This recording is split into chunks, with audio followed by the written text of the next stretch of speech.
Welcome back to the Social Media Sobriety Podcast.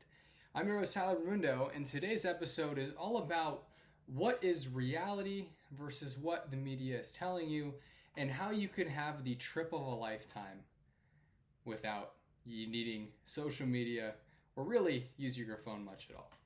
So, for you guys that don't know, I was recently in Israel for the last 3 weeks coaching in the Maccabiah games, which is the second or third, I forgot the exact stat, largest sports gathering in the world. We had Team Brazil, Team France, Team USA, I believe over 58 countries represented across a variety of different sports. I mean, there was people playing paddle, there was baseball, obviously.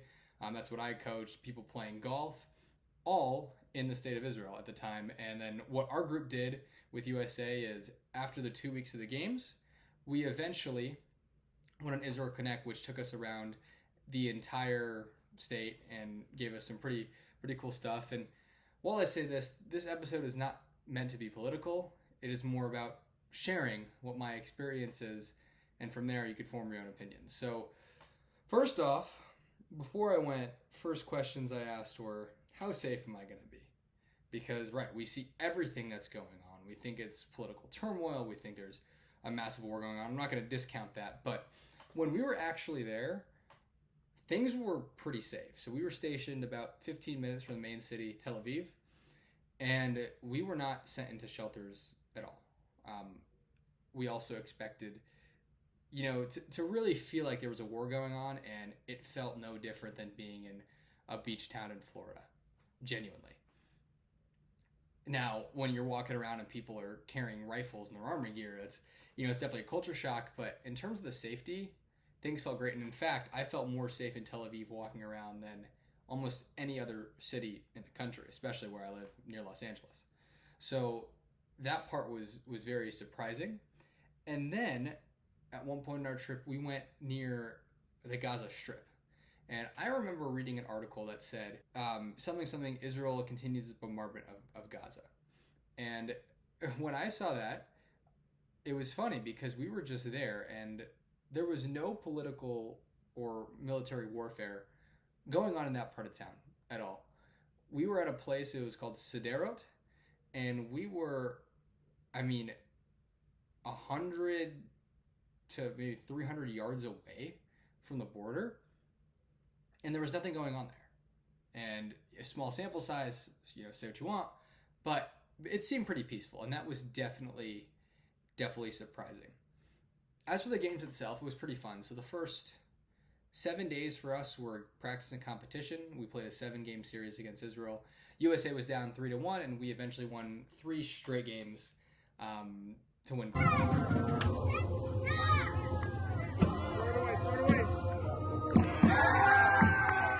Us were practice and competition. We played a 7-game series against Israel.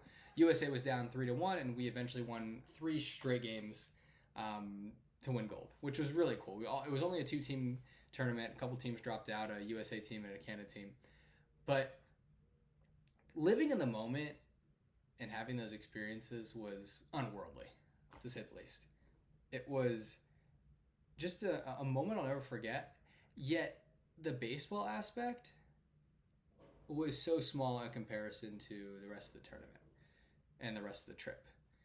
Because baseball was just an avenue, or maybe part of a whole life lesson I learned on this trip.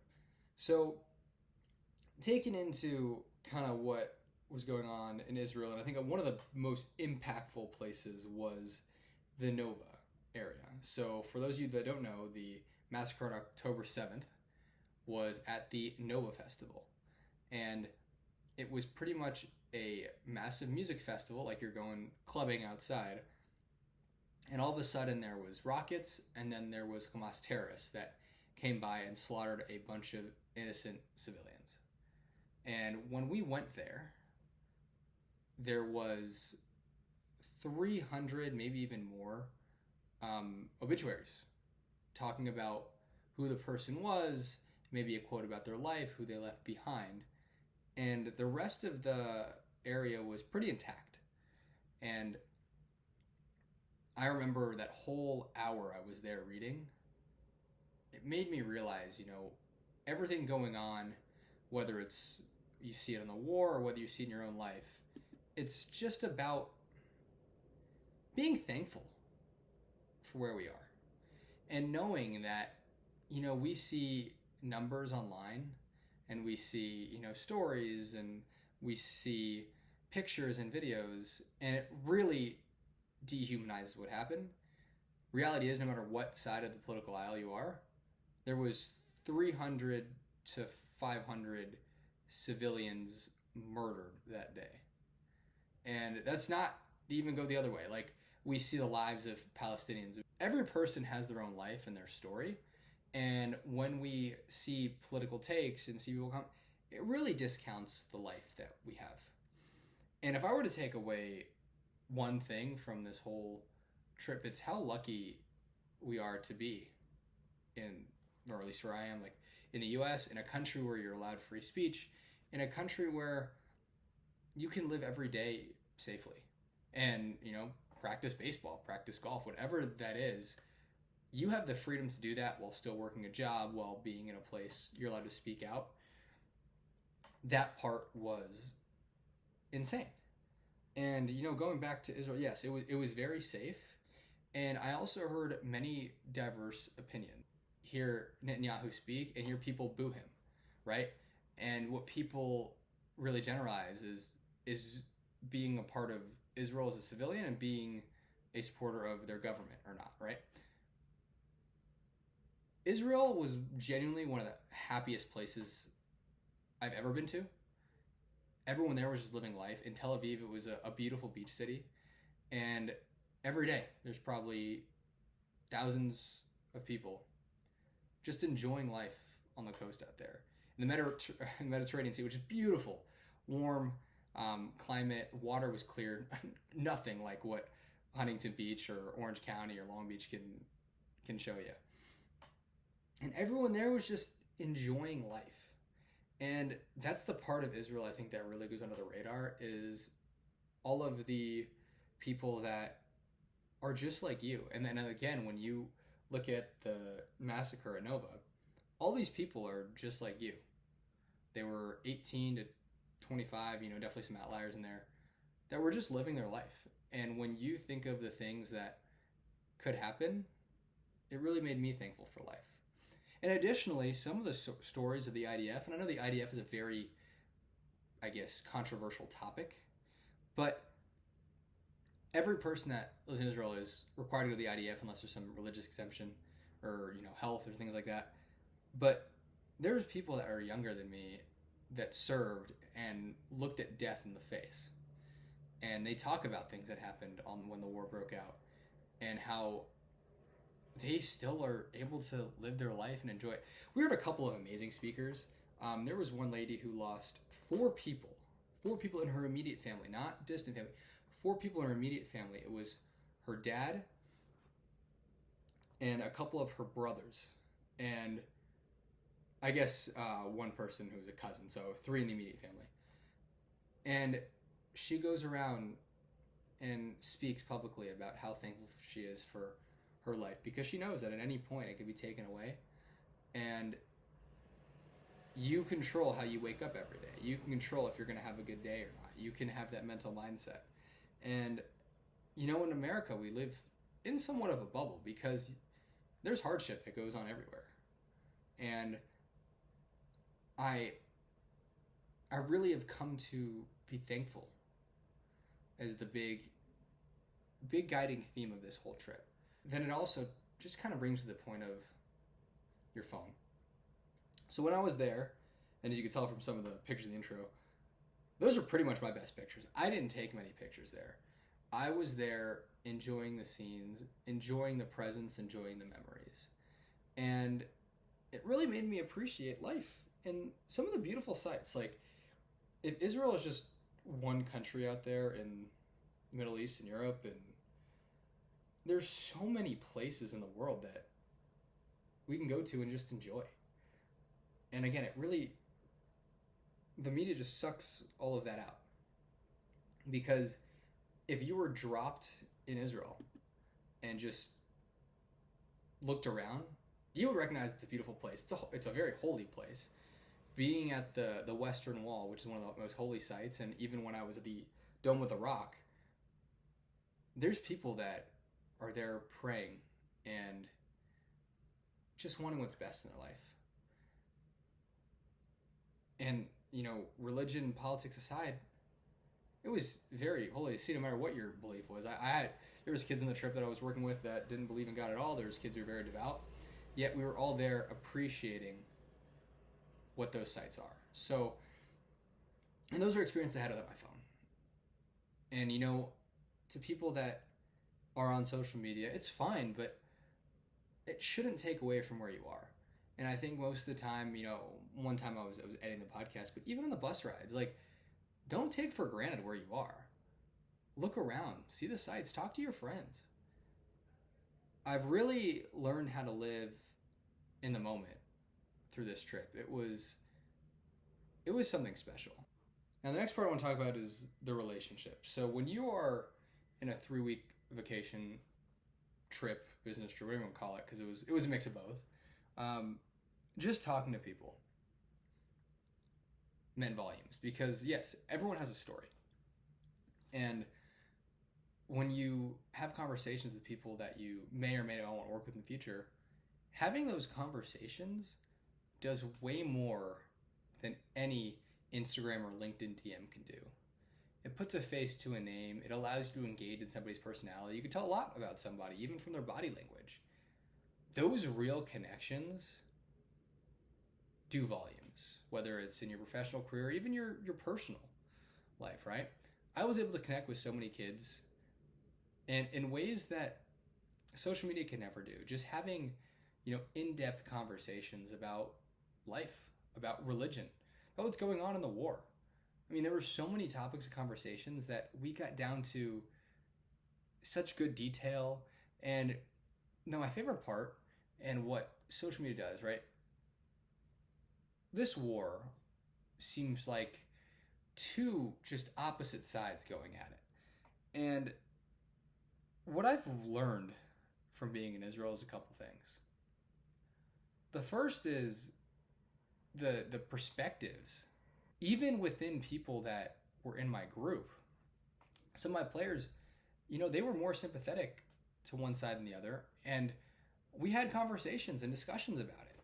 And on social media, when you have political discussions, a lot of it starts with "you're wrong." When you have these in-person conversations, it starts with "I believe I'm right and here's why." And those are two totally different things. Okay? So initially, one is calling out somebody else being wrong and not really proving your point. We try to prove our points first. And that distinction is massive. And it allows for more discourse, really.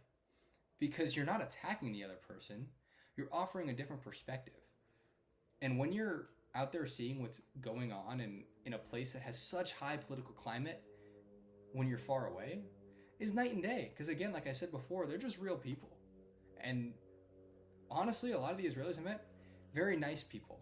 And they wake up every day thankful that they're alive, frankly, because a lot of them have to serve. And, then there's the whole Israel, pro-Zionism, pro-anti-Semitism, all that stuff, right?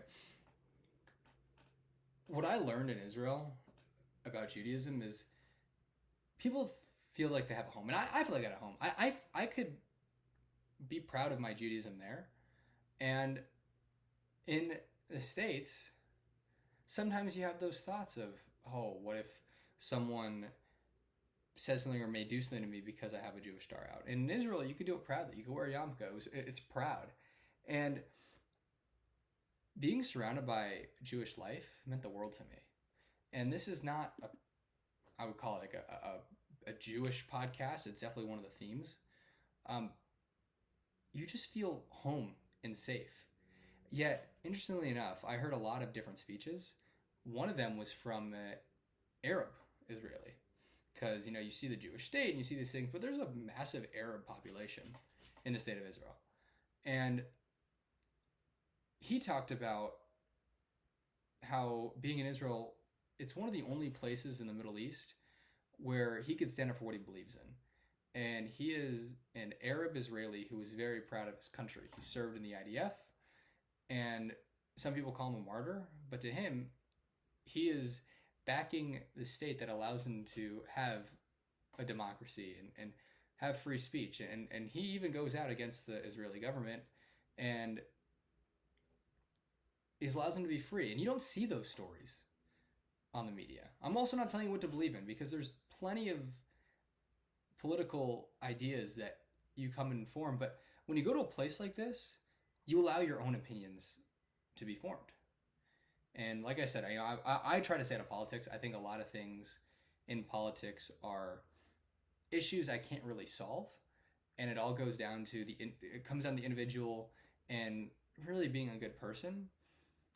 And what Israel taught me is, yeah, there's so much misinformation out there, and you could still be both pro-Israel, pro-Palestinian while you're out there, but having those ideas not clouded by the social media extremism and that promotion is huge. And the community and stuff, like, that's what Israel, you're not going to see, is how tightly knit that community is, because you're seeing all the bad stuff online. And the other part of the trip that was just a dream. For the first time in 6 months, I actually got to see my girlfriend, who was studying abroad and then had an internship in Israel. Those are moments that a FaceTime, that a text can't replace. And that human connection, when you love a person and get to see them for the first time in that long, is irreplaceable. Being in their presence, seeing better body language when you talk, it was incredible. And, I'll take you back to the airport. And when I haven't seen her in 6 months, she tells me she's waiting. Outside of checking my phone to see where she was, all I wanted to do was go up and see her. And when I was with her, our phones were gone. Genuinely. We just cared about being with each other, something that we haven't had the luxury to do. And that was the whole theme of the week, is we get to do this. Let's enjoy every freaking minute of it. So we enjoyed our beach days. We enjoyed our days in Jerusalem, in Tel Aviv.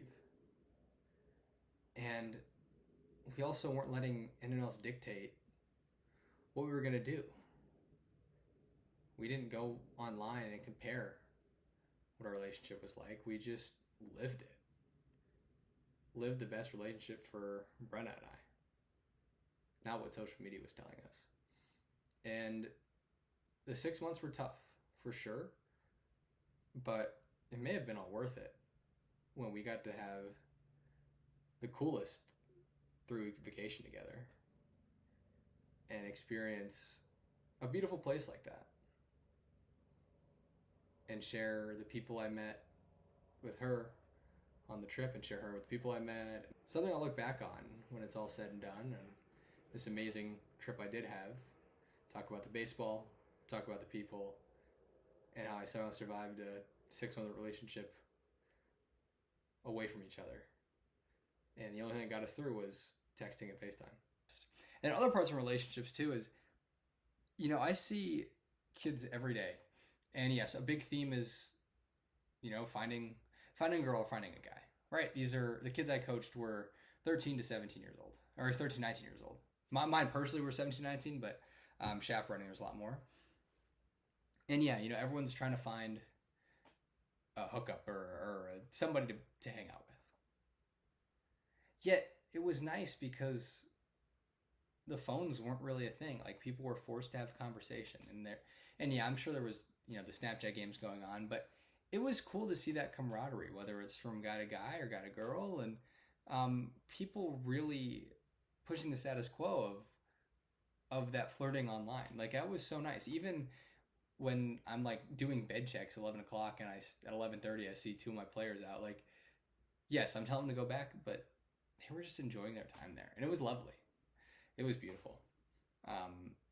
And again, it really pushes people away from being on social media, because when you're at an event like this, when you are on an itinerary from like 7 a.m. to 11 p.m., you don't have time for your phone. And if you take away the little times I was on my phone during bus rides, my screen time was 45 minutes. And most of the time that was communicating within the WhatsApp of what was going on and being a chaperone. When I was out there, I was mostly just observing and people watching and talking to people and getting their stories and understanding where they come from, understanding their opinions, their ideas. And it just allows you to live life to the fullest. And what I'm trying to say here about social media, do what you want with it. I think it can be very healthy and you can learn a lot of information. But experience it. Experience it firsthand. You can do all the research in the world about a massive international conflict. But if you go there, that information is more valuable than anything that Fox News or CNN or your Instagram Reels can tell you. Now, as for, reflecting on how I can take this home, the habits I stick with are just being thankful every single day. And, I'm very fortunate in a lot of ways, from the friends I have, the family I have, the places and the experiences I get to have. That keeps me grounded. Even social media, for example. We live in a world where you can have social media and you can post and you can connect with people online. Don't take that for granted, because there are people out there that are stuck in third world country. There are people out there that are constantly in warfare. There are people out there who aren't freely able to think because of what the government may say. We live, a lot of you, in America, in a place like this. And, it's really changed so many parts of my life, because my problems really aren't problems in comparison to other people. And having that outlook on life has definitely changed me. I'm golfing out there and I chunk a couple of chips and I get upset, and then I realize, at least I get to chunk a couple chips, right? At least I'm allowed to play a sport that I love. At least I'm allowed to go out and do things in my life. And for you, the viewer, enjoy that. Enjoy the fact that you can watch this video. Enjoy the fact that you have things in your life that a lot of other people don't have. And that's really the number one thing that kept me grounded, was that. Is just enjoying the life you have. Because you only get one. And there's no point in harping on things or being buried in a screen, because there's so many experiences you get to have that are just unbelievably beautiful. And long story short, everyone has a story, and you should be thankful for your own story. Because at the end of the day, right now you get to watch YouTube or Spotify. So go out, enjoy, and live your life, and not the life that's on your screen. Tune in 2 weeks for the next episode of Social Media Sobriety. Thank you for listening. not yours, volleyball girl. Another volleyball girl. To the right. Wait, not.